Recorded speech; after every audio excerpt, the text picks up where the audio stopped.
By the end of this lesson, you will understand how to use 10 phrasal verbs to talk about work.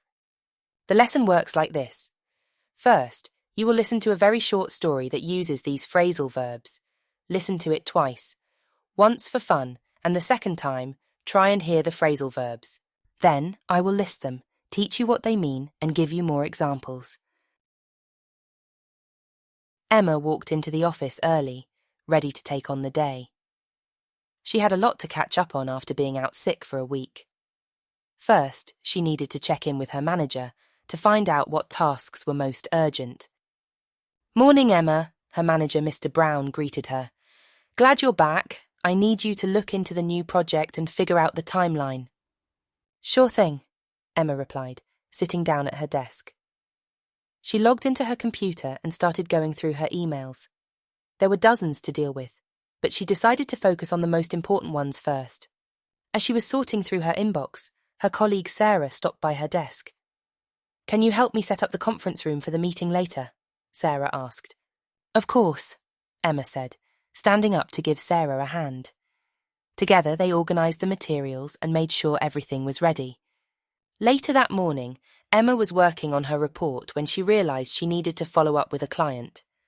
She quickly sent an email to check in on the status of the project. By lunchtime, Emma felt like she was finally getting back into the groove. She grabbed a sandwich from the cafe downstairs and brought it back to her desk. She had to finish up a few more tasks before the afternoon meeting.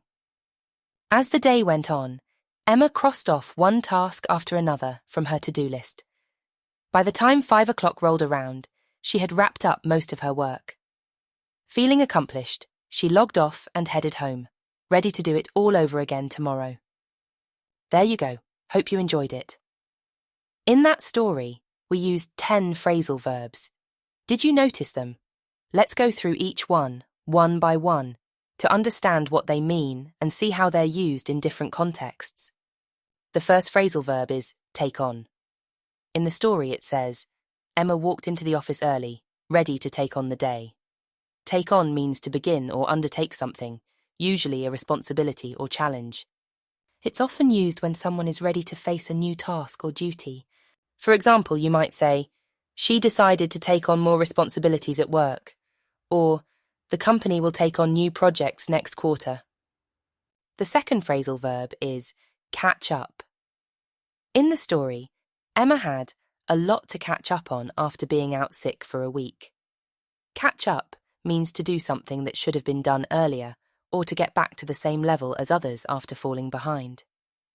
For example, you could say, "I need to catch up on my emails after the weekend," or "Let's catch up over coffee tomorrow." The third phrasal verb is check in. Emma needed to check in with her manager to find out what tasks were most urgent. Check in means to make contact with someone to confirm details, provide updates, or get information. For example, you might say, "I'll check in with you later to see how things are going," or "Please check in with the front desk when you arrive." The fourth phrasal verb is look into. Mr. Brown asked Emma to look into the new project and figure out the timeline. Look into means to investigate or examine something to understand it better, or to find out more information. For example, you could say, "We need to look into the cause of the delay," or "She's looking into different universities for her master's degree." The fifth phrasal verb is sit down. Emma sat down at her desk to begin her work.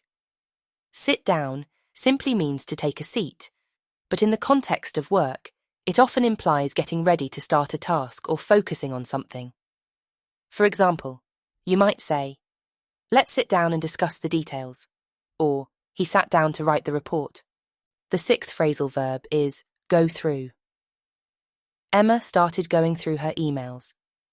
Go through means to examine or review something carefully, often a series of items. For example, you could say, "I need to go through these documents before the meeting," or "She went through her notes before the presentation." The seventh phrasal verb is set up. Sarah asked Emma to help me set up the conference room for the meeting. Set up means to arrange or prepare something so that it's ready for use. For example, you might say, "They set up the equipment before the event," or Can you help me set up my new computer? The 8th phrasal verb is follow up. Emma realised she needed to follow up with a client. Follow up means to check on something that was previously discussed or initiated, often to ensure it's progressing or completed. For example, you could say, please follow up with the client to confirm the details, or I'll follow up on that issue tomorrow. The 9th phrasal verb is finish up. Emma had to finish up a few more tasks before the afternoon meeting. Finish up means to complete the last part of something, to bring a task to an end. For example, you might say, I'll finish up here and meet you outside. Or, she finished up her work and left for the day. The 10th phrasal verb is wrap up. By the end of the day, Emma had wrapped up most of her work. Wrap up means to bring something to a conclusion, to finish something completely. For example, you might say, let's wrap up the meeting and discuss the next steps. Or, she wrapped up the project and handed it over to the client.